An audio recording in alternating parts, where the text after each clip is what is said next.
Moi, je m'appelle Joséphine et je suis dans le 7e. Monsieur le conseiller, à votre avis, qu'est-ce que Notre-Dame-de-Lourdes a de plus beau à offrir?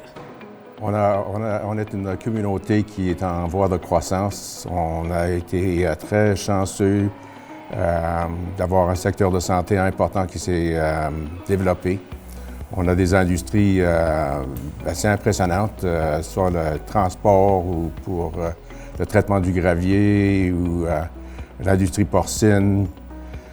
On a des emplois, il y a des gens qui viennent d'ailleurs pour trouver des emplois ici. Le marché des maisons, quand on met sur le marché une maison, c'est vendu en quelques jours. C'est un peu la tradition à Notre-Dame-de-Lourdes, vous savez.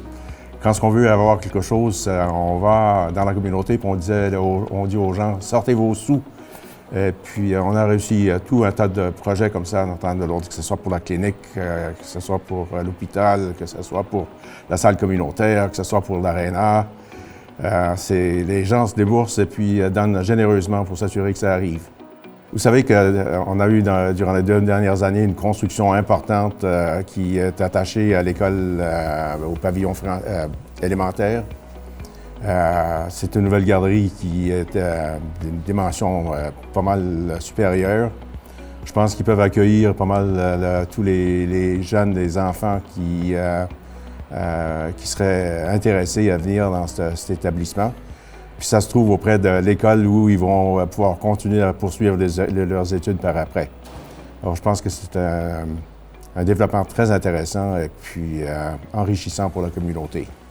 La chose importante, c'est que la garderie, c'est un effort entre la DSFM, la Division scolaire franco-manitobaine, et puis le comité de parents local, qui voulait avoir un établissement qui fonctionnerait en français.